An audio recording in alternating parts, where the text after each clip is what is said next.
بسم الله الرحمن الرحيم وما كان المؤمنون لينفروا كافة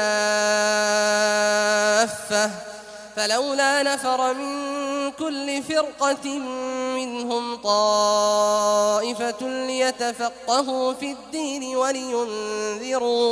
ولينذروا قومهم إذا رجعوا إليهم لعلهم يحذرون. كتاب بلوغ المرام من أدلة الأحكام للإمام الحافظ أحمد بن علي بن حجر العسقلاني رحمه الله تعالى. قال رحمه الله: بسم الله الرحمن الرحيم. الحمد لله على نعمه الظاهرة. أما بعد،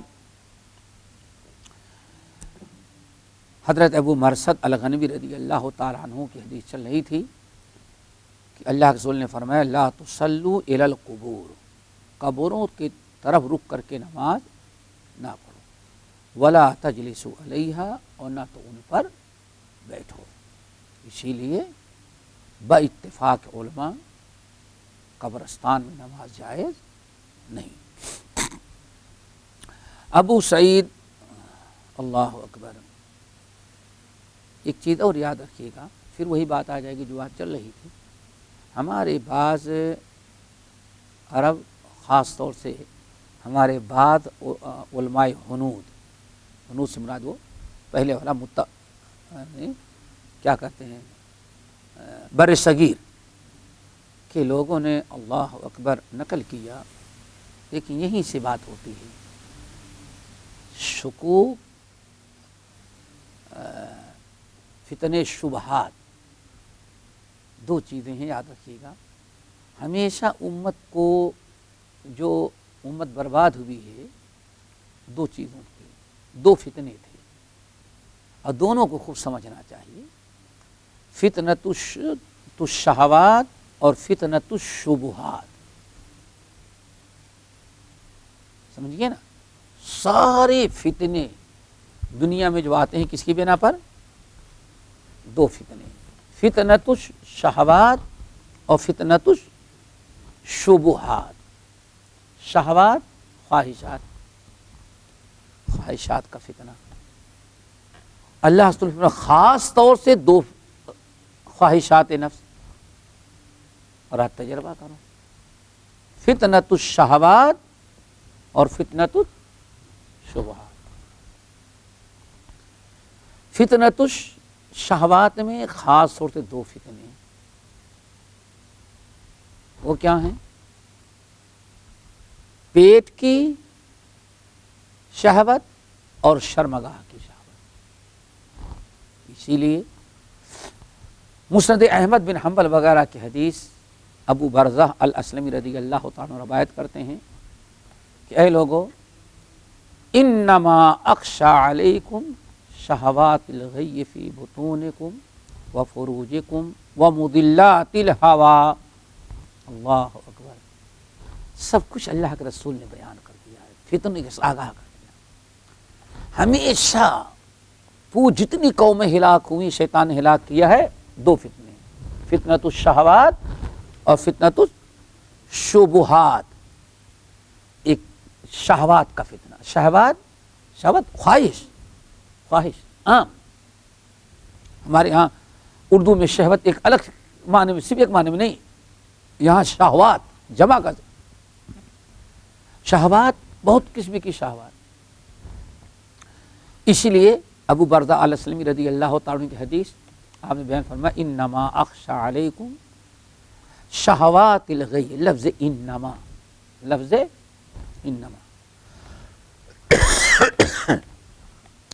یہ لفظ انما جو ہے یہ حصر کے لیے آتا ہے. کیا لفظ حصر؟ کسی چیز کو سمیٹ کر کے کسی چیز مخصوص کر دینے کے لیے آتا ہے. لیکن پھر اب آ گئی بات یہی بتا دیں، چلو ابھی آتی ہے. انما صرف، انما کے معنی صرف کسی چیز کو کسی کے لیے مخصوص کرو تو وہاں لفظ کیا آتا ہے؟ اننا نہیں، انما اخشى علیکم، اے لوگو مجھے سب سے زیادہ کسی چیز کا ڈر تم پر ہے تو صرف یہ ہے شہوات الغی فی بطونکم و فروجکم، شہوات کا کہ تم خواہشات کی پیروی کے پیچھے پڑ جاؤ گے، اور خواہشات میں بھی آپ نے خاص طور دو شہوات الغی، برباد کر دینے والی، ہلاک کر دینے والی خواہشات، ایک پیٹ کی ہرس، طمع، مال کی کثرت، دنیا داری کی محبت. آج سمجھتے ہیں پوری انسانیت جو ہے شہوات، پیٹ سے مراد کیا؟ یعنی مال دولت، مال و زر کے لیے. آج دیکھو آخر دنیا نے، اس فتنے نے، دنیا کی خواہشات نے کیسے کیسے لوگوں کو اپنی لپیٹ میں لے رکھی ہے. اتنا لے لیے کہ واقعی پنجابی میں ایک مثل مشہور ہو گئی، کہتے ہیں یہ جہاں میٹھا اگلا کس نے، بولو بھائی، ڈٹھا. دیکھا آپ نے؟ ارے بھائی ملا، یہ حرام، یہ جائز، ناجائز، یہ حرام، یہ غلط. پھر اس کا مطلب کہ دنیا میں بے رکاہ آئے ہیں، ہم سارا مزہ کافر ہی لے جائیں تو کیا رکعت ترجمہ سمجھے؟ یہ جہاں میٹھا اگلا کس نے، یہ تماشا دنیا بڑی میٹھ ہے، مرنے کے بعد جو دنیا اس کو کون دیکھا ہے. ڈٹھا نہیں دیکھنے آتا ہے ہندی میں، سمجھیے نا.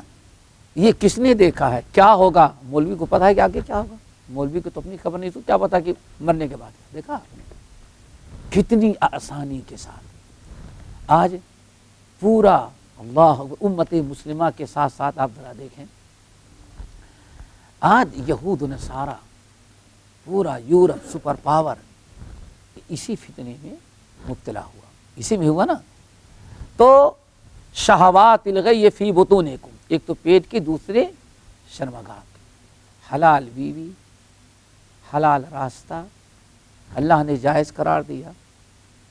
ایک سے نہیں ضرورت ہے 2 کرو، 2 سے ضرورت نہیں 3 کرو، 3 سے ضرورت ہے 4 کرو.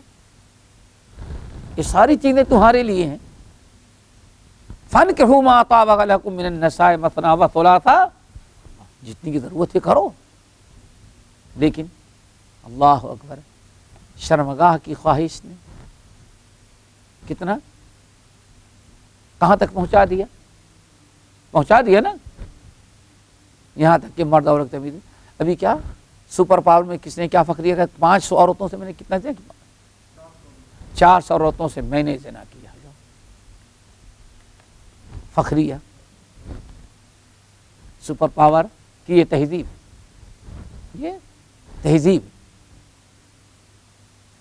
تہذیب وہاں کی کہ فخریہ بیان دے رہا ہے کہ ہم نے 400 عورتوں کے ساتھ زنا کیا ہے.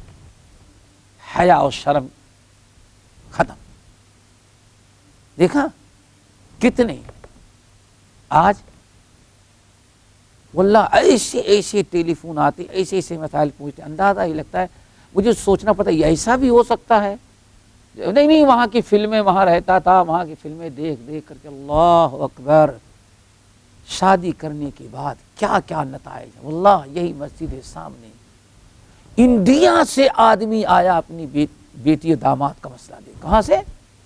شیخ انیس الرحمن ہمارے استاد نے بھیجا. آپ تو تم تو تھے، وہ گواہ ہے. صرف معاملہ یہ ہے، وہی کیا نکلا، بھائی میں امریکہ میں رہتا تھا، وہاں جو ہوتا ہے ہمیں اسی چیز سے انٹرسٹ ہے جو انڈیا پاکستان میں عورت کے ساتھ ہوتا ہے، ہمیں اس سے کوئی دلچسپی نہیں.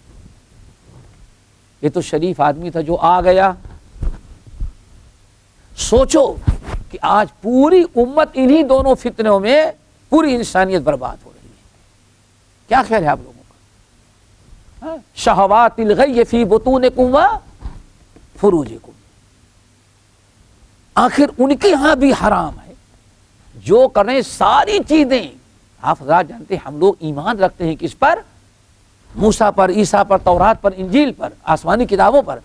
کیا تورات و انجیل نے یا موسیٰ اور عیسیٰ نے ان چیزوں کو جائز قرار دیا ہے؟ آخر کیسے وہ قوم برباد ہو گئی؟ انما اخشى علیکم شہوات الغی فی بطونکم و فروجکم، سب سے زیادہ مجھے جو ڈر ہے تم پر ہلاک کرنے کا، برباد ہو جاؤ گے، دین چھوڑ دو گے، پیٹ کی خواہشات اور شرمگاہ کی۔ اور کس کا ڈر ہے؟ وَمُضِلَّاتِ الْهَوَىٰ، گمراہ کن بدعتوں کا۔ کن کا؟ گمراہ کن بدعتوں کا۔ دیکھیں آپ نے ابھی جس شہر کا نام لے رہا تھا انڈیا میں، حیدرآباد، ابھی بھی دیکھا عید میلاد کا جو اشتہار چھپا، عید الاعیاد، عید الاعیاد۔ اب آپ بتائیں، سوچو ذرا، عید الاعیاد، عید الفطر، عید الاضحیٰ، دونوں کی سے بڑی عید عید میلاد النبی، جشن عید میلاد النبی ایک سطر میں، پھر اس کے نیچے جلی قلم سے کیا؟ عید الاعیاد۔ کیا ترجمہ ہوگا؟ عیدوں کی عید۔ کیوں عیدوں کی عید؟ یہ جو عید اللہ کے رسول نے منائی نا، اس میں جلوس ہے، نہ ڈانس کرنا ہے، نہ ناچنا ہے، نہ مرد عورت ہیں، اور اس میں تو ماشاءاللہ وہ سب کچھ ہو جاتا ہے جو دوسرے بھی نہیں کر پائے۔ دیکھو عید الاعیاد ومضلات الہویٰ، ومضلات الہویٰ۔ تو آج پوری دنیا کا دیکھو، بات یہاں سے نکلی تھی میرے بھائیو، اللہ اکبر، لا تصلوا الی القبور، قبروں کی طرف رک کر کے نماز نہیں پڑھنا۔ ای بات سمجھ میں؟ صریح ممانعت ہے، واضح طور پر۔ ادنا درجے کا بچہ جانتا ہے لا کے معنی نہیں، انگوٹھا چھاپ بھی ہوگا یہاں، لا لا لا در بولتا ہے، لا نہیں، لیکن چونکہ بدعت سے پاک ہے اس لیے لا کا معنی نہیں۔ لا تصلوا الی القبور ولا تجلسوا علیہا، قبروں پر نہ تو بیٹھو اور نہ تو قبروں کی طرف نماز پڑھو۔ ای بات سمجھے؟ بات تو بالکل واضح ہے کہ قبر کی طرف قبروں کے جہاں ہے قبر، جہاں وہاں نماز بھی نہ ہو۔ تمام علماء کا، تمام ائمہ کا اتفاق، اس مسئلے میں کوئی اختلاف نہیں، نہ حنفی کا، نہ شافعی کا، نہ مالکی کا، نہ حنبلی کا۔ سمجھ گئے نا؟ نماز نہیں ہونی چاہیے تھی، لیکن ہمارے کچھ علماء نے کہا نہیں، نماز تو نہیں ہونی چاہیے، لیکن کوئی نیک اور صالح بزرگ ہو، اس کی قبر کے پاس نماز پڑھنا، کہ بزرگ ہیں ان کی برکت سے ہماری نماز اور مقبول ہو جائے گی، تو کوئی حرج نہیں ہے۔ دیکھا، اگر چاہیں تو اسے تحریری شکل میں اتنی بڑی کتاب لا کے کھول کے دکھائیں گے آپ لوگوں کو، سوچو ذرا سا، ٹھیک ہے نا؟ اور دوسرا حکم کیا ہے؟ ولا تجلسوا علیہا، قبر پر بیٹھو نہیں۔ مجاور کہاں رہتا ہے؟ گھنٹوں وہاں مراقبے کون کرتا ہے؟ سجدے کہاں ہوتا ہے؟ نہیں بھائی، یہ عام قبروں کا معاملہ ہے۔ کوئی بزرگ ہو تو اس کی قبر پر برکت کے لیے بیٹھنا کوئی مشکل نہیں۔ ایک گروہ تو باقاعدہ اس میں مبتلا ہے، مجاور بن کر کے بیٹھا ہوا ہے اور کمائی۔ اگر ہندو بھی وہاں بیٹھ جائے تو وہ بھی صاحب کرامت ہو جاتا ہے، صاحب کرامت۔ ایک صاحب ایسے یہیں مہاراشٹر کا واقعہ ہے، یہاں فاضل دیوبند ہے ماشاءاللہ، یہاں آئے درس میں بیٹھتے ہیں، سر سے بیٹھنے لگے سننے لگے، تو ایک دن دو باتیں ان کی بڑی اہم ہے جو آپ لوگوں کو یاد رکھیں گے نا۔ ایک تو فارغ ہیں، ادارے کا نام نہیں لیں گے، آپ لوگ سمجھ جائیں۔ واللہ اتنی ہمیں حیرت ہوئی اس دن جب انہوں نے درس حدیث سنا، یہ سنا وہ سنا، تو یاد رکھنے کی چیزیں کہنے لگے کہ میں نے اپنے اساتذہ میں، سن رہے ہو نا؟ ہاں میاں، ہم نے اپنے اساتذہ میں علم پایا، تقوی پایا، طہارت پائی، اخلاق پایا۔ تو سن رہے ہو نا، یہ ہند و پاک کے سب سے بڑے ادارے کا فارغ شدہ کہہ رہا ہے، یہاں امام ہے بھی۔ ہم سے کیا کہنے لگے؟ خود ہم سے کہا کہ آپ کا درس حدیث سنا اور آپ کی بیان کی ہوئی حدیثیں اور ان کی شرح سنی، تو کہتے ہیں میں اس نتیجے پر پہنچا۔ اللہ اکبر! جب اللہ نے ان کو ہدایت دے دیا تب کہنے لگے کہ ہم نے اپنے آپ سے پہلے ہم نے جو اپنے مرکزی ادارے میں پڑھا، ہم نے سب کچھ پایا ان کے اندر، تقوی، دین، علم، زہد، اخلاق، لیکن امانت داری نہیں پایا۔ واللہ میں کہتا ہوں یہ اللہ، امانت داری کیا؟ حدیثیں بیان کرنے میں امانت دار نہیں پایا۔ جب آپ کا درس حدیث سنا تو اس نتیجے پہ پہنچا ہمارے اساتذہ میں سب کچھ تھا، لیکن حدیث بیان کرنے میں امانت داری نہیں تھی۔ دیکھا آپ نے؟ اور آپ کا بیان سنا تو بالکل سیدھی سادھی سے بات ہے، حدیث کے اندر آیا ہے بس ایک، واللہ مسجد کا امام فاضل ہے، اوقاف کا یہاں امام، اس نے بیان کیا، سب کچھ پایا اپنے اساتذہ میں، لیکن حدیث بیان کرنے میں جو امانت داری ہوتی، بھائی حدیث یہ ہے باقی سب حدیث آگے چھوڑو، یہ امانت داری نہیں پایا میں نے۔ بلکہ خود تو بدلتے نہیں، قرآن کو بدل دیتے ہیں۔ کس قدر بے غیرت ہوئے پیرانے حرم! اللہ اکبر! آخر علامہ اقبال بھی تو وہی کہہ رہے ہیں جو اس نے کہا۔ ذرا سوچو میرے بھائی۔ دوسری چیز بڑی اہم، کہنے لگے ہمارے تایا لاولد ہیں، مہاراشٹر میں ایک درگاہ کے وہ مجاور ہیں، انہوں نے ہم سے بڑی امیدیں لگائی تھی کہ یہ بھتیجا ہے، اسی کو اپنا جانشین اور خلیفہ مقرر کریں گے، لیکن جب پتا چلا کہ ہم تو کہتے تو وہاں بھی ہو گئے، اب کیا بتائے، تو ان کا چیلا جو وہاں ہندو تھا اس کو گرین کپڑا پہنا کر کے اس کو مجاور بنایا۔ اب دیکھو، قبر ہو ولی کی اور مجاور ہو ہندو، اب سب کا کے سر پر ہاتھ پھیرے گا۔ نقاب پوش عورتیں تمہاری گئی، بیٹا چاہیے تو ہاتھ وہ پھیرے گا، سر میں درد ہے تو ہاتھ وہ پھیرے گا، اگر جن ہے تو ڈنڈے وہ مارے گا۔ یہ حالت یہاں موجود، اگر کوئی کبھی چاہے تو ملاقات کرا لے۔ میرے بھائیو ذرا سوچو، وہاں بیٹھا ہوا، اب اللہ رب وَأَن يُقْعَدَ عَلَيْهِ، اللہ ابن سنن نبی داؤد وَأَن يُقْعَدَ عَلَيْهِ، اللہ نے فرمایا قبر پر لکھو نہیں، قبر پر بیٹھو نہیں، اور یہاں صبح سے شام تک بیٹھے، اور کچھ تو ایسے ہیں سب کو طلاق دے چکے ہیں، بیوی کو، بچوں کو، دنیا کو، بستر بچھا کے سوتا بھی وہیں ہے، اور صبح جب پتہ چلتا ہے یہاں ٹریفک شروع ہو گئی ہے تو اگربتی سلگا کر کے چراغ جلا کے بیٹھ جاتا ہے، اور بعض علاقوں میں تو جھنڈے لے کر کے ایسے گھماتا رہتا ہے کہ ہاں بھائی دور سے ہے، کیا کہتے ہیں، سلو کرو، یہاں کچھ نہ کچھ دے کر کے جانا ہے۔ ان حدیثوں پر ذرا غور کرو، نہ پہلے جز پر عمل ہے اور نہ دوسرے پر۔ اب ہم آپ لوگوں سے پوچھتے ہیں، کیا اس سے پہلے یہ باتیں سنی تھی آپ لوگوں نے؟ کیوں بھائی؟ یعنی یہ جو بتایا کہ کچھ لوگ ایسا کرتے ہیں، سنا تھا کبھی؟ صالحین کی قبر پر اس نیت سے جانا کہ نماز زیادہ قبول ہوگی، کیوں نہیں؟ کبھی کسی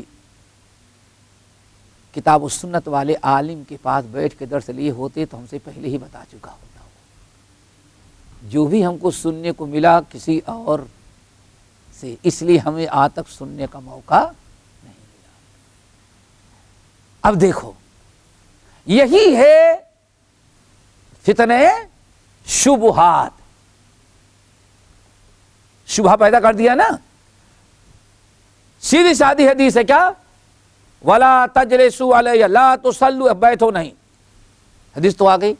ارے بھائی یہ عام کوروں کے لیے ہے، ولیوں کے لیے تھوڑی نہ ہے. دیکھیں سامنے والے کو شبہات، شک اور شبہے میں اس نص صریح میں شک پیدا کر دیا. اب بات سمجھ میں آئی نا؟ حیرت یہ ہو گئی عقیدے کی بات. قرآن پاک میں کیا قل انما انا بشر مثلکم یوحی، اس کا ترجمہ کیا کرتے ہیں؟ قل انما انا، سنا کہ نہیں سنا؟ قل انما انا بشر، اے نبی آپ کہے یقیناً میں بشر تمہارے جیسے نہیں ہوں. دیکھا یہ بات سمجھے؟ اب عوام کو بھائی انا کے معنی یقیناً اور ما کے معنی نہیں. دیکھا قرآن نے کیا نازل کیا؟ قل انما انا. لیکن پبلک کو فتنے شبہات میں، شبہات کے مطلب نص صریح جو ہے اس کے ایسی تشریح کرو جس میں سامنے والا کیا پڑ جائے. بھائی ایک معنی تو یہ بھی اس کا ہو سکتا ہے. اچھا اور بیان کرنے والا زیادہ بڑی پگڑی باندھا ہے. ارے بھائی وہ تو بڑے صاحب نے یہ معنی بتایا تو کیسے، وہ بھی تو عربی گرامر جانتے ہیں، وہ بھی تو عالم ہے، عالم ہو کے کیسے اتنی جھوٹ بولیں گے؟ تو ایک معنی یہ ہے، دوسرا معنی آئی. بات سمجھ میں آیا؟ کیسے گمراہ کرتے معلوم ہے؟ اس کو جہاں کہتے فتنت شکوف، فتنت الشبہات اور فتنت شہوات، شہوات اور شبہات. پوری امت کی بربادی اور گمراہی کا یہی سبب بنتا ہے. شکوک اور شبہات میں عوام کو مبتلا کر دیا جائے گا اور طرح طرح کی گمراہی کی باتیں کرتے رہیں گے. بنارس میں جامعہ سلفیہ بھی قائم نہیں ہوا تھا. وہاں رحمانیہ، دہلی رحمانیہ کے ختم ہو جانے کے بعد، تقسیم کے موقع پہ جب ختم ہو گیا تو بہت سارے علماء جو ٹاپ کے تھے بر صغیر کے، خاص رحمانیہ کے، تو جو اس میں کچھ تھے تو پاکستان چلے گئے، وہ تو خیر، لیکن جو انڈیا میں رہ گئے تھے ان کو بنارس رحمانیہ ایک شیعہ گھر تھا. وہ کسی زمانے میں حج کے لیے گئے ہوئے تھے. اللہ نے ان کو ہدایت دی اور انہی کا کہ انہوں نے اتنا بڑا ایک ہال بنایا تھا جہاں سال بھر تعزیہ تیار ہوتا تھا. اللہ تعالیٰ نے ان کو ہدایت دی. جب وہ ہدایت پا گئے اور تعزیہ بنانے سے انکار کر دیا اور اپنا حال نہیں دیا تو بنارس کے سارے مسلمانوں نے ان کا بائیکاٹ کر دیا. ان کے بچوں کو پڑھنے کے مدرسے میں نہ داخل کیا جائے، ہاسپٹل میں نہ سارے. تو اس وقت عبد الرحمن صاحب جن کے ساتھ حادثہ ہوا تھا انہوں نے اپنی فیملی کے لیے ایک مدرسہ قائم کیا، مدرسہ رحمانیہ. مدرسہ رحمانیہ، مدرسہ رحمانیہ قائم کیا. اللہ اکبر.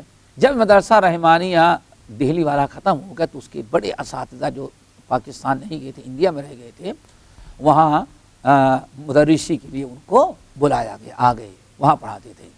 تو دارالحدیث رحمانیہ دہلی کے جو صدر مدرس تھے مولانا نذیر احمد املوی، یہ بہت بڑے عالم ہیں. کبھی ان کی کتاب مل جائے اہل حدیث اور سیاست. کیا؟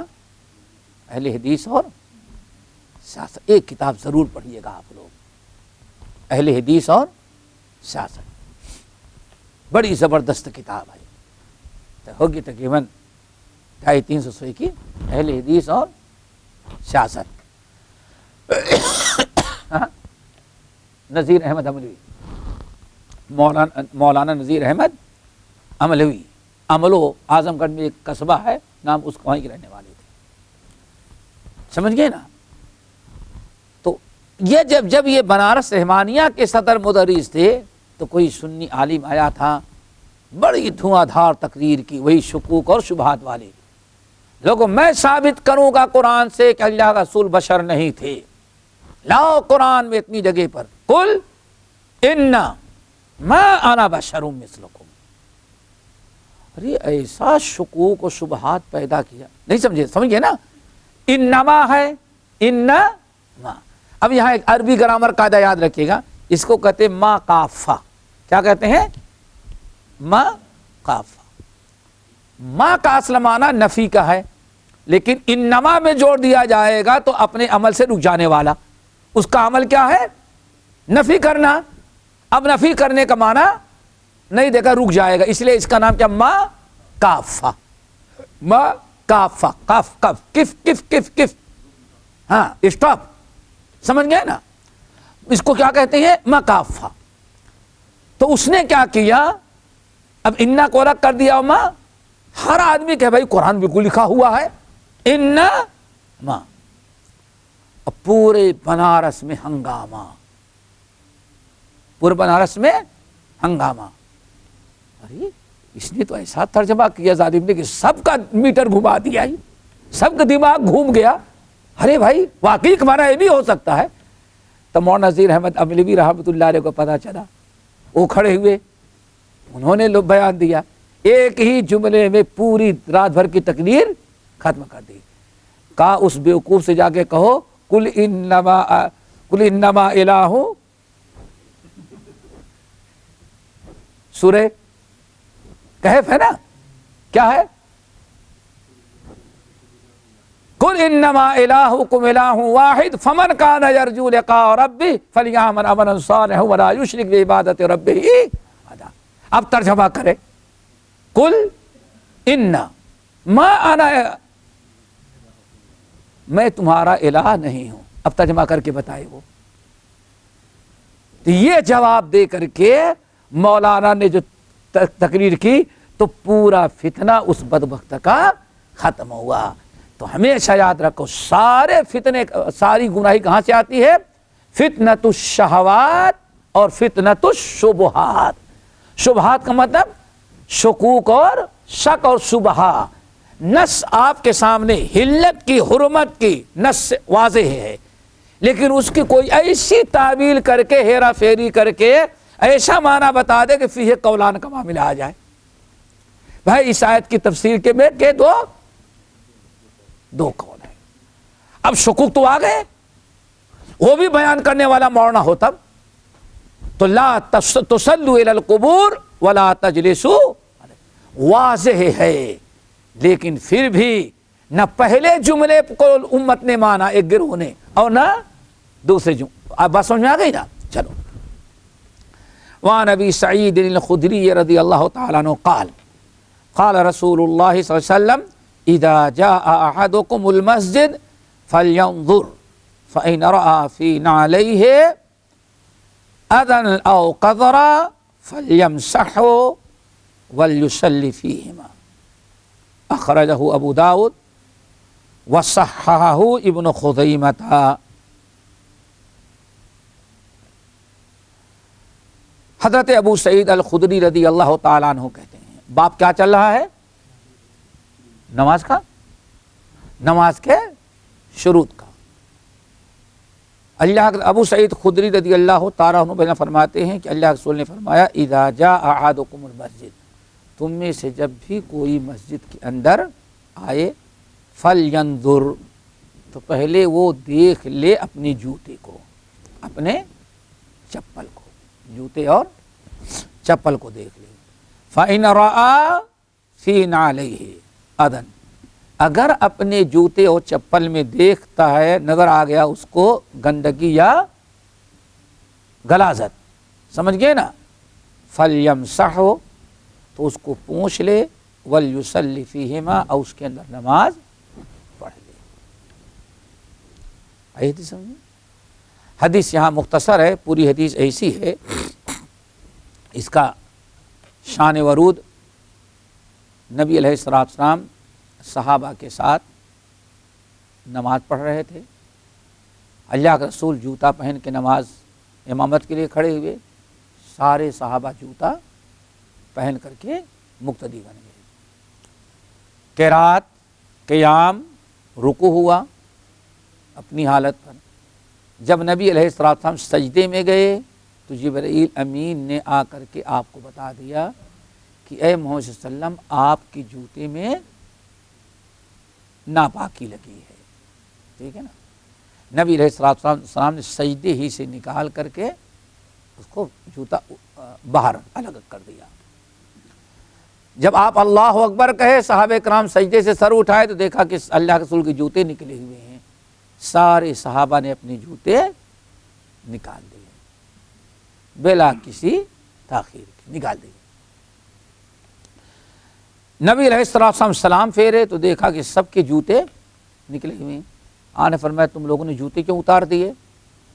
کہنے یا رسول اللہ رأینا کا، ہم نے آپ کو دیکھا جوتا پہن کے نماز پڑھا رہے ہیں تو ہم نے بھی پڑھا، آپ کی اتباع کرنا ہے. اور جب سجدے سے اٹھے دیکھا آپ نے جوتا نکال دیا ہے تو ہم لوگوں نے اپنا جوتا نکال دیا. تو اللہ کے رسول صلی اللہ علیہ وسلم نے اس موقع پر ارشاد فرمایا فَلْيَنْظُرْ، تم میں سے ہر آدمی کو چاہیے کہ جب مسجد کے اندر آتا ہے نماز پڑھنے کے لیے یا اور کہیں نماز پڑھنے کی باری آ گئی ہے تو اس سے اپنے جوتے کو پہلے دیکھ لینا چاہیے کہ جوتا صاف ہے، پاک ہے یا گندا اور ناپاک ہے. جب جوتا صاف اور پاک ہے تو نماز پڑھ لو اس کے اندر، اور اگر اسے کچھ گندگی لگی ہوئی نظر آ جائے تو آپ نے فرمایا فَلْيَمْسَحْهُ، اسے چاہیے کہ اس کو رگڑ دے یا پونچھ لے، سمجھ گئے نا، جس سے گندگی دور ہو جائے. وَلْيُصَلِّ فِيهِمَا، اور اسی کے اندر وہ نماز پڑھ لے.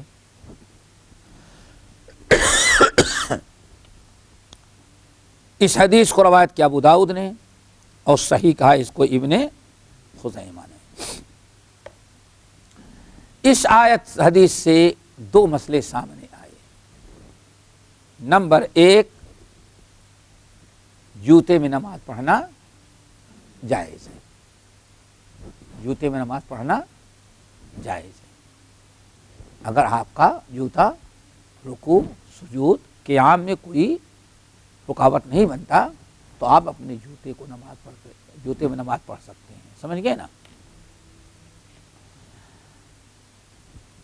کچھ لوگ اپنے ہاں خاص طور سے ہمارے اپنے ہاں تو بالکل ناجائز ہی سمجھتے ہیں، تو کبھی کبھار جوتا پڑھ لے تاکہ یہ چیز لوگوں کو معلوم ہو جائے، سمجھ گئے نا. نماز جنازہ جب ہونے لگتی ہے تو کم سے کم نماز جنازہ میں پڑھ لے، لیکن ایسا نہیں کہ ہنگامہ ہو. اگر آپ نے پڑھ لیا تو بعد میں ذرا سمجھا دیں، ہاں بھائی چیمی گوئیاں ضرور کریں گے لوگ، کیونکہ بیچارے جانتے نہیں. مولوی صاحب یہاں سے گئے ہوئے تھے، ذرا رستم زماں بھی تو پڑھا دیا، سلام پھیرنے کے بعد ہنگامہ. تو کہا مولوی صاحب، ایک نے کہا یہی تمہارے جوتے تھے، تمہارے سر کو مارنا چاہیے. نے کہا کم وقت ہو، نہیں مولوی صاحب کہا تم لوگ جوتے کے آدمی ہو، زبان کے آدمی نہیں ہو. تو کھڑے ہو گئے، یہ دونوں جوتا اٹھائے. مولانا ہم لوگ ایک جوتے کے مستحق، آپ دو جوتے کے مستحق ہیں. جب تک یہ دونوں جوتے نہیں پڑے گے آپ نہیں سیدھے ہوں گے. اللہ، اس کی نوبت نہیں آنی چاہیے، سمجھ گئے نا. عوام کل انعام ہے، وہ مسئلہ نہیں جانتے. آپ عمل کریں لیکن اس کو کیا کریں، حکمت سے سمجھا دے بھائی ایسا کرنا بھی جائز ہے. ہم نے اس لیے پڑھایا تاکہ کم سے کم معلوم ہو جائے، اگر نہیں سمجھ گئے نا سمجھا دینا. لیکن وہ اسے فتنہ اصل ہے. تو ایک تو یہ ہے. پھر کیا کرتے ہیں لوگ، آپ اگر میں نے جو تجربہ کیا، سوچیں کہ چلو بھائی جوتا پہن کر کے، چپل پہن کر کے، جوتا پہن کے نماز جنازہ پڑھا دیں، تو آپ اللہ اکبر بھی کہیں تو کوئی آرے صاحب جوتا نہ نکال دے، جوتا پہنے ہوئے ہیں. اچھا بھائی، اور پیچھے پلٹ کر کے دیکھیں تو لوگ اپنا جوتا پیر سے نکال کے اسی جوتے پہ کھڑے ہو جاتے ہیں. فرق کیا ہوا؟ نہیں، فرق کیا ہوا؟ نہ تمہارا زمین پر پیر نہ امام صاحب کا. یعنی جاہل وہ سوچتے ہیں کہ ایسا کرنا جائز ہے. تو یہ سمجھانا، ایک تو یہ چیز ہے. نمبر دو، جوتے میں اگر ناپاکی ہے تو نماز، یعنی جوتے کا پاک ہونا ضروری ہے، جوتے کا پاک ہونا ضروری ہے، جیسے کپڑے کا پاک ہونا ضروری ہے ایسے جوتے کا پاک ہونا بھی ضروری ہے۔ لیکن جوتے کے پاک کرنے میں اسلام نے وہ طریقہ نہیں رکھا ہے جو کپڑا ناپاک ہونے پر دھلا جائے۔ کیوں؟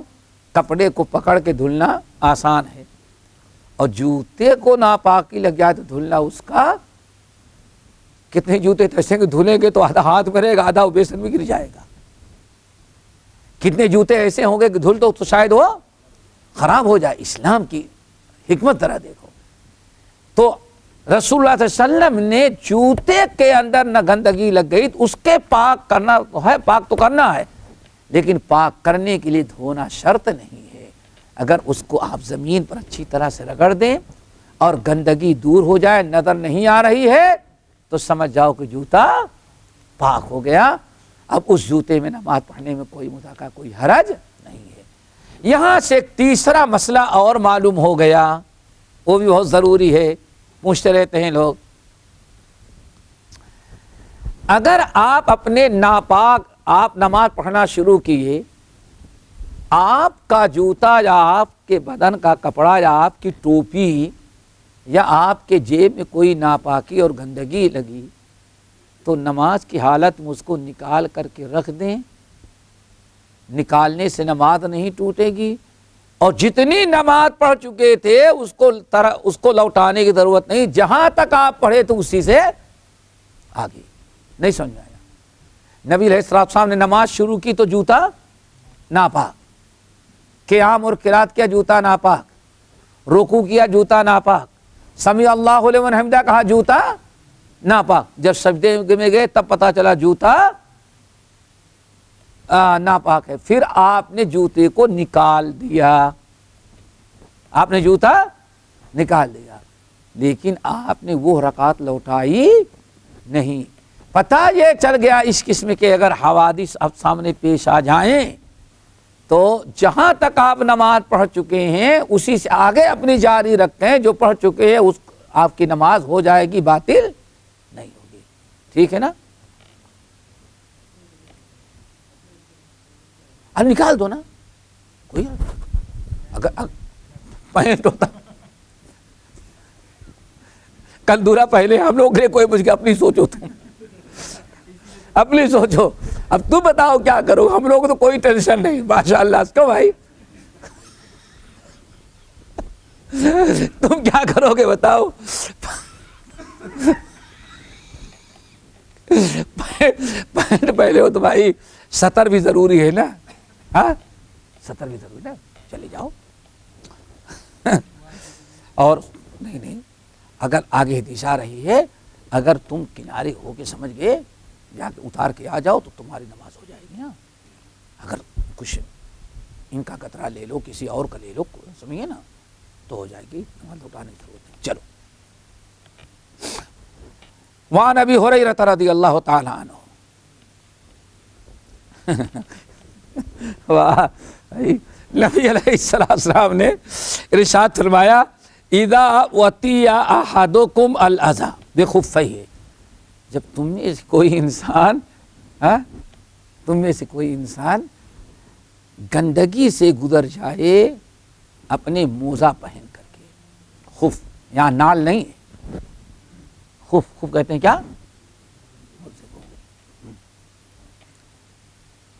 اب موزے بھی آج بھی دیکھتے ہیں، موزہ ماشاءاللہ ایسے موزے ہیں جو پہن کر کے ماشاءاللہ لوگ وضو خانے وغیرہ میں ہی جاتے ہیں، کبھی چمڑے کا ہوتا ہے، کبھی موٹے کپڑے کا ہوتا ہے، سمجھ گئے نا؟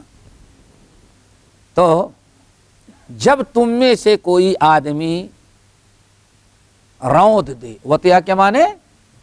رود دے گندگی کو اپنے موزے سے، فطہورہما التراب، تو ان دونوں موزے جو ناپاک ہو گئے، گندگی جس میں لگ گئی ہے، ان کی پاکی مٹی ہے۔ کیا ہے؟ اللہ ذرا دیکھو، اللہ نے کتنی آسانی کی. سر کا مسح, جوتا چپل ناپاک ہے تو زمین میں کیا کرو, اس کو رگڑ دو, موزہ بھی پاک ہو گیا, اسی میں نماز بھی پڑھ لو اور جوتا بھی پاک ہو گیا. سمجھیے نا. اور اگر بعد میں پتہ چلا جوتا ناپاک ہے تو اس کا کیا جائے, اس کو نکال دیا جائے. چلو, اس حدیث کو ابو داؤد نے اور روایت کیا اور امام ابن حبان نے اس کو صحیح قرار دیا. اس سے وہی مسئلہ پھر میں نے کہا کہ ناپاک تو ہوا ہے, لیکن ناپاک جوتا ناپاک ہو جائے تو اس کے پاک کرنے کا طریقہ ذرا سا پانی ہی سے دھلنا نہیں بلکہ مٹی میں رگڑنے سے بھی صاف ہو جاتا ہے. وعن معاویہ بن الحکم رضی اللہ عنہ قال قال رسول اللہ صلی اللہ علیہ وسلم ان هذه الصلاة لا يسرع فيها شيء من كلام الناس انما هو التسبيح والتکبیر وقراءۃ القرآن رواہ مسلم. یہ حدیث جو ہے معاویہ بن حکم السلمی, معاویہ بن حکم السلمی, اور اسی کو حدیث جاریہ بھی کہتے ہیں. کیا کہتے ہیں؟ حدیث جاریہ. ذرا یاد رکھنا, حدیث جاریہ کہتے ہیں لڑکی کو, بچی کو کیا کہتے ہیں؟ جاریہ. اس حدیث کا شان ورود یہ ہے کہ معاویہ بن حکم السلمی یہ بکریاں پال رکھے تھے, بکری, اور بڑی اہم حدیث ہے. اس کا شان ورود اگر اس کی شرح تو بہت لمبی ہوگی, لیکن اختصاراً چند ضروری باتیں جو ہے وہ, معاویہ بن حکم السلمی نے بہت ساری بکریاں پال رکھی تھی, اور احد پہاڑ کے علاقے میں ان کی بکریاں چرتی تھیں. ایک باندی تھی, باندی لونڈی, لونڈی باندی, جاریہ سب, جاریہ تو ہر بچی کو کہتے ہیں, لیکن ایک غلام, لڑکا ہے تو غلام اور لڑکی ہے تو باندی, یا اسی کو لونڈی کہتے ہیں. وہی بکری چرایا کرتی تھی, اور یہ کبھی کبھار جاتے چارہ پانی دیتے اور دیکھ تاک کر کے چلے آتے تھے. ایک دن گئے تو دیکھا ایک بکری گنے, ایک بکری غائب تھی. بکریاں گنے انہوں نے, سمجھیے نا, بکریاں انہوں نے گن لی. کون؟ معاویہ بن حکم اور سلمی اپنی بکریاں گنی تو ایک بکری غائب تھی, ایک بکری غائب. پوچھا کہاں گئی بکری؟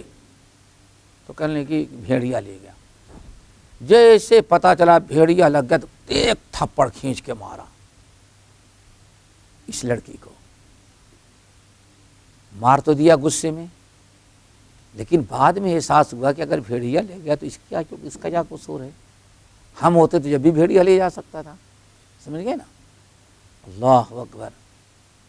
فوراً باندی کو لیے اور سیدھے مسجد نبوی اللہ کے رسول کے پاس آئے, اللہ کے رسول کے پاس آئے. انہیں کہتے یا رسول اللہ, میں انسانوں میں سے ایک انسان ہوں, جیسے غصہ آتا ہے مجھ کو بھی غصہ آ گیا. کیا ہوا؟ یا رسول اللہ, یہ میری مادی ہے, بڑی اچھی ہے, بکریاں چراتی رہتی ہے, ہمیشہ نگرانی کرتی ہے. آج میں گیا دیکھنے کے لیے تو ایک بکری غائب تھی. میں نے پوچھا کہاں گئی بکری؟ تو کہنے لگی کہ بھیڑیا لے گیا. تو بشر ہوں, انسان, غصہ ہے تو میں نے اس کو ایک تھپڑ مار دیا, تو میں چاہتا ہوں کہ اس کو آزاد کر دوں. یہ اللہ تعالیٰ کا ڈر, اللہ تعالیٰ کا احساس ہوا نا کہ ہم نے غلط کیا. اب اس کا کفارہ کیا ہے؟ ہم اس کو اپنی غلامی سے آزاد کر دیں. اللہ اس نے فرمایا کہاں ہے؟ بلاؤ. آئی. من انا این اللہ. کیا یہ یاد رکھو, لوگ کہتے ہیں ارے یہ کیا ذات و صفات توحید، اس کا کہاں تذکرہ ہے؟ ارے تو تم کو کیا پتا چلا کیا تذکرہ ہے؟ تم تو یہاں سے نکلے انجینئرنگ کیے، وہاں سے ڈپلوما کیے، پھر آگے اسپیکر بن گئے. ہاں کتاب التوحید، کیا کتاب التوحید؟ اسلام ہے توحید، اللہ اکبر، ایمان ہے توحید نہیں ہے. اور بیوقوف اگر سنی تو صحیح بخاری کے اندر کتاب التوحید ہی ہے پوری، ایک پوری کتاب التوحید. تبھی کسی استاد کے پاس پڑھا ہوتا تب نہ بتاتے. استاد صرف وہی ایک ہی چیز نہیں بتاتا، پڑھاتے پڑھاتے پتہ نہیں کتنی باتیں بتا جاتا ہے. امام ابن خزیمہ نے باقاعدہ تقریباً 300 صفحے کی کتاب التوحید لکھی ہے. سمجھ گئے نا؟ توحید کے نام سے صحیح بخاری میں ایک باب کتاب ہے جسے کتاب الایمان، کتاب الوضو، کتاب التوحید ہے. لیکن کبھی بخاری پڑھا ہوتا یا بخاری پڑھانے والوں کے پاس اگر بیٹھتا تب نہ پتا چلتا. ادھر سے نکلا اپنے ہی جیسے کوئی مل گیا تم کو، اسپیکر بن گئے. 2 سال ہوا نہیں نکالا تھا نا، پہچان گئے نا. تو اللہ کتاب کیا اللہ سے فرما کیا این اللہ، اللہ کہاں ہے؟ اوپر رہتا ہے، مدینے میں تھوڑی بیٹھا ہوا ہے. وہ کہاں رہتا ہے؟ اللہ اکبر. اس سے ذرا سوچو، اللہ این اللہ، اللہ کہاں ہے؟ اوپر ہے آسمان پر. من انا، میں کون ہوں؟ رسول اللہ ہے. دیکھا آپ نے، توحید اور رسالت پر انٹرویو ہو رہا ہے. انٹرویو کس پر ہوا؟ کہ اللہ ہر جگہ ہے کہ نہیں؟ سمجھے کیوں؟ کسی دارالعلوم سے فارغ نہیں تھی. اگر فارغ ہوتی عقیدہ خراب ہو جاتا. ایک خانقاہی آدمی ہمارے الہ آباد کے ملے، ماشاء اللہ خاص الہ آباد خانقاہ وسیع اللہ کے خاص اسٹائل ہوتا ہے. کلیت الحدیث سے نکلے مدینہ یونیورسٹی میں، تو چونکہ خانقاہی، میں نے کہا حضرت اب صحیح بتائیں، اب جو عقیدے توحید پڑھے ہیں سمجھ میں آ رہا ہے؟ کہا کہ دیکھو بھائی، ہمارے جتنے مولانا ہیں سب کا عقیدہ خراب ہے، جتنے جاہل ہیں سب کا عقیدہ درست ہے. کیا کہا؟ جتنے جاہل ہیں سب کا عقیدہ درست، اور جتنے عالم ہیں سب کا عقیدہ خراب. کیوں؟ منطق فلسفہ انہوں نے پڑھا. فطرت ہوتی ان پڑھ ہے بکریاں چران، لیکن جانتی ہے کہ اللہ آسمان پر ہے. 25 سال پڑھا کر کے یہی ابھی تک نہیں سمجھا بیوقوفوں کو کہ اللہ ہے کہاں؟ اللہ ہر جگہ ہے. سمجھ گئے نا؟ ہر جگہ ہے. یہاں تک کہ گدھا چیخنے لگا، لبیک یا ربی، میرے رب مجھے کیوں پکار رہے ہیں؟ بندہ حاضر ہے. کیوں؟ کہتے اس کے اندر بھی اللہ ہی ہے، اللہ کی آواز ہے. سمجھ گئے؟ یہ عقیدہ جب خراب ہوا تو یہاں تک بات پہنچ گئی. سوچو ذرا سا، اللہ رسول کیا انٹرویو لے رہے ہیں؟ این اللہ، اللہ کہاں ہے؟ تو اس نے کیا جواب دیا؟ اگر یہ سلف کا عقیدہ غلط ہوتا تو اللہ رسول فرماتے بیوقوف ابھی تک تو عقیدہ نہیں سیکھی. اللہ ہر جگہ ہے. نہیں، اللہ رسول نے کیا فرمایا؟ صحیح. من انا، میں کون ہوں؟ آپ اللہ کے رسول ہیں. آپ نے فرمایا معاویہ اب ذرا اعتقھا فانھا مؤمنہ، یہ بالکل پکی مومنہ ہے، اس کو آزاد کر دو. اللہ کے رسول نے اس کے پکے مومنہ ہونے کیا دلیل دی؟ اور آج کیا کہیں؟ پکا وہابی ہے. یہ پکا وہابی ہے. سمجھ گئے نا؟ یہ جمہور کے خلاف کام کرتا ہے. یہ جمہور بعد میں پیدا ہوئے. جمہور صحابہ کو عقیدہ، جمہور صحابہ تابعین چاروں امام، ان کا عقیدہ وہ نہیں تھا جو آج تم نے بنا کے بیٹھے، تم لے کے بیٹھے ہو. بہرحال بات ہو گئی نا. نماز کی باری آئی، آزاد تو کر دیا، اذان ہوئی، نماز پڑھنے لگے.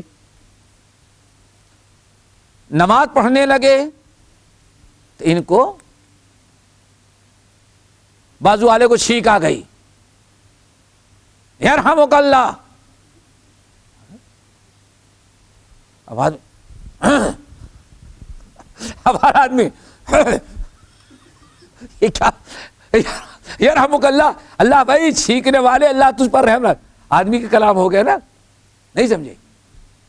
یرحمک اللہ خطاب کر رہا ہے نا اللہ، تو انسانی کلام یاد رکھیے کیا ہوگا، انسانی خطاب کر یا مرحبا بھائی اللہ تم پر چھینک دے، تم پر اللہ رحمت نازل کرے۔ اب چاروں طرف سے یہ کہتے ہیں میرے کو جرم کیا جو ہم کو سب گھیور رہے ہیں نماز کے اندر، پریشان ہو گیا، سلام پھیرے تو مسجد کے اندر کہا یا رسول اللہ اسے یرحمک اللہ کہہ دیا۔ میں سوچتا ہوں خدا میں نے کون سا برا کام کیا، اس لیے الحمدللہ کہا میں نے کون سا برا کیا، بڑا ہنگامہ۔ اللہ کے رسول اس موقع پر ارشاد فرمایا ان هذه الصلاۃ، یہ نماز ہے، لا يصلح فيها شيء من کلام الناس، لوگوں سے کوئی گفتگو کرنا جائز نہیں ہے۔ اور انہوں نے کیا کیا، یرحمک اللہ کلام الناس ہو گئے نا، سبحان اللہ کہتے کوئی بات نہیں، الحمدللہ کہتے کوئی بات نہیں، کیوں؟ اس میں کلام الناس نہیں، یرحمک اللہ، ہاں خطاب ہو گیا، آپ سامنے والے خطاب کر رہے ہیں۔ یہ نماز ہے، اس میں نہیں سمجھ آیا، لوگوں سے کلام کرنا جائز نہیں ہے، بول سکتا ہے من کلام انما ہوا، نماز حقیقت میں کیا ہے، تسبیح ہے، تکبیر ہے اور قراءت قرآن ہے، لوگوں سے کلام الناس یا لوگوں سے گفتگو نہیں ہے۔ اس حدیث کو امام مسلم نے روایت کیا، باقی انشاءاللہ اگلے میں۔ سبحانک اللہم و بحمدک اشہد ان لا الہ الا انت استغفرک و اتوب